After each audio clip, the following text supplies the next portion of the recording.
Hallelujah, Hallelujah.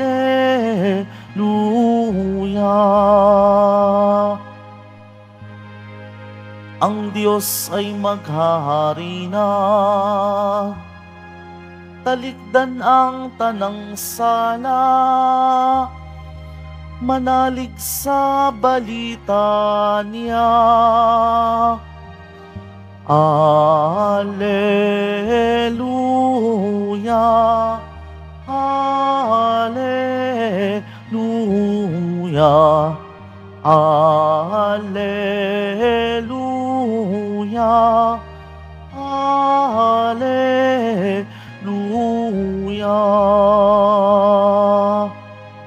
Sumainyo ang Panginoon. At sumaiyo rin. Ang mabuting balita ng Panginoon ayon kay San Mateo. Papuri sa iyo, Panginoon.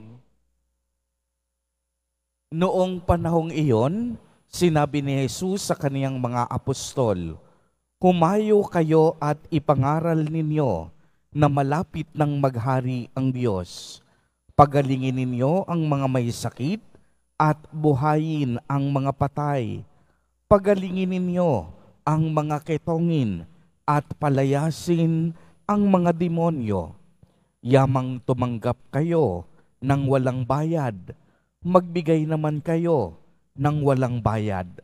Huwag kayong magdala ng salapi, maging ginto, pilak o tanso sa inyong mga lokbutan. Huwag din kayong magdala ng supot sa inyong paglalakbay, ni bihisan, pampalit na pangyapak o tungkod, sapagkat ang manggagawa ay may karapatan sa kaniyang ikabubuhay. At saan mang bayan o nayon kayo dumating, humanap kayo ng taong karapat-dapat pakituluyan at manatili kayo roon habang kayo'y nasa lugar na iyon.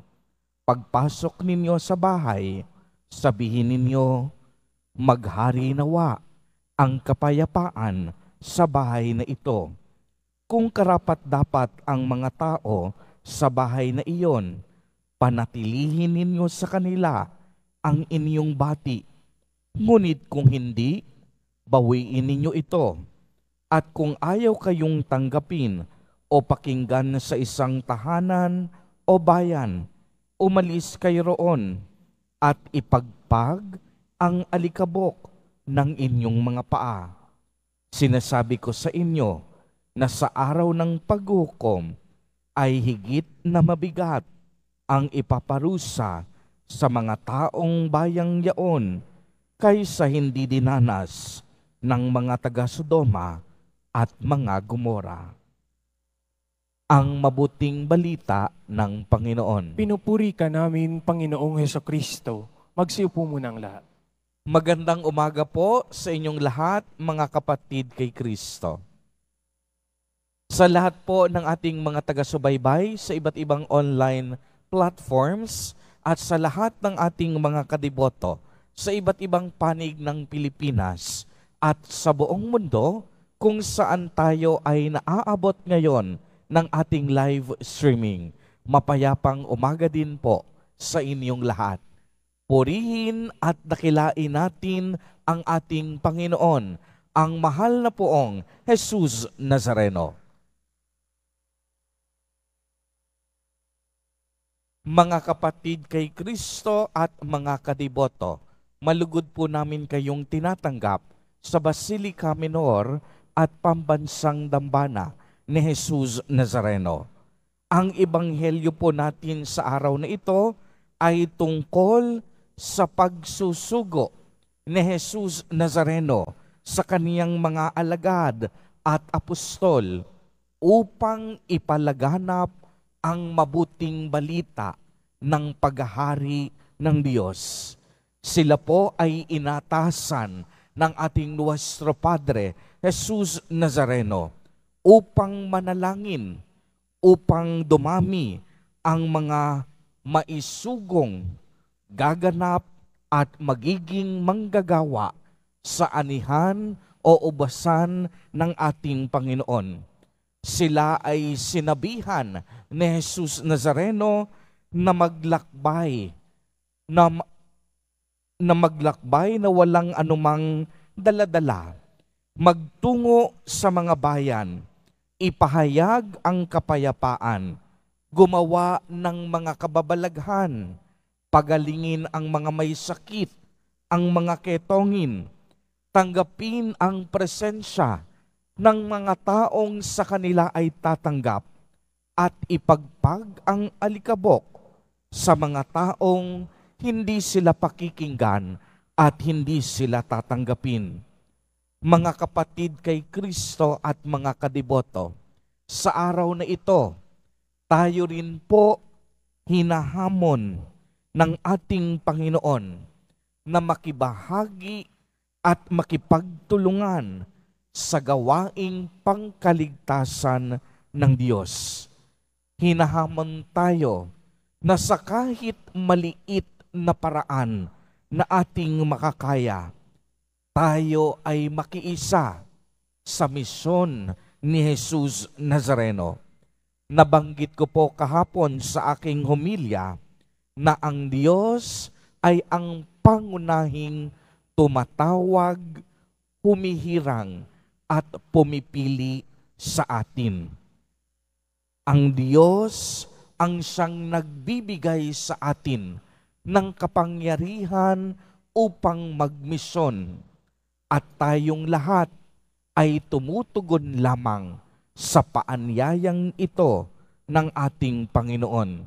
Kaya nga masasabi natin na ang misyon galing sa Diyos. Ang misyon hindi galing sa tao. Bilang mga tao, tayo ay nakikibahagi lamang sa misyong pinasimulan ng ating Diyos. Ang Diyos ay ang bukal at ang pinagmumulan ng lahat ng misyon. At ang misyon na ito ay ang tinatawag nating mga gawaing pangkaligtasan ng Diyos. Mga gawain na kung saan idadala tayo sa isang buhay na ganap at kasiyasiya, isang gawain na magbibigay sa atin ng kaginawahan at kaligtasan. Kaya dalawang mahalagang punto sa araw na ito sa ating pagninilay. Una, lahat po tayo ay tinawag ng Diyos upang ipagpatuloy ang misyon ni Jesus Nazareno. Kung atin ngang babalikan sa Ebanghelyo, nagsugo na ang Diyos. Sinimulan na ng Diyos na magbigay ng kapangyarihan sa mga alagad at mga apostol upang kanilang maipagpatuloy kung ano na ang nasimulan ni Jesus Nazareno. By virtue of our baptism, we are all sharers of Christ's mission and ministry. Dapat ang buhay natin pagkatapos tayong binyagan sa tubig at Espiritu Santo, dapat ang ating buhay ay maging isang buhay na patotoo upang masalamin sa atin ang pag-ibig ni Jesus Nazareno. We are to live as Jesus lived. We are to love as Jesus deeply loved.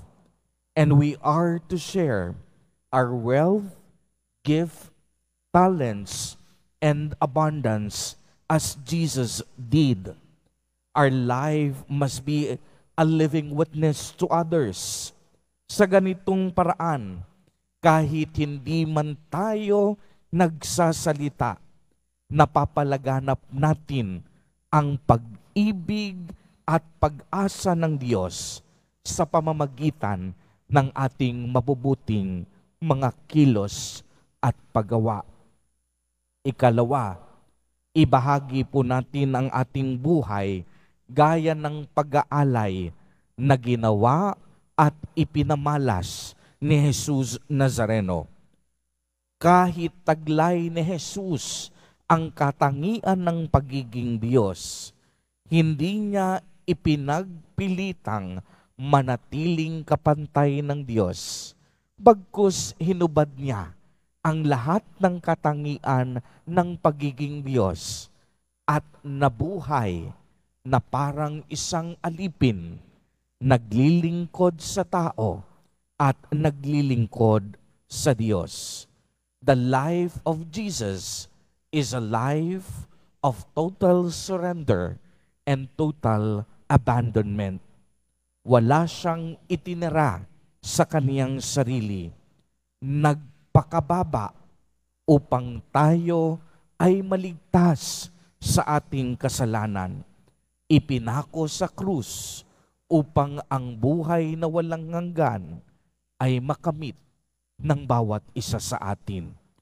Kaya mga kapatid kay Kristo, sa pagpapatuloy po ng ating banal na Eucharistia, naway tayong lahat na tinawag at pinili ng Diyos makaganap sa misyong ipinagkatiwala sa atin.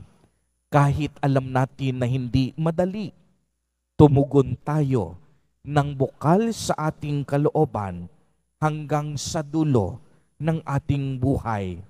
Dahil alam natin na lagi tayong sasamahan ni Jesus Nazareno. Lagi po nating tatandaan, walang lingkod ang kanyang pinabayaan. Amen. Purihin at dakilain natin ang ating Panginoon, ang mahal na poong Jesus Nazareno.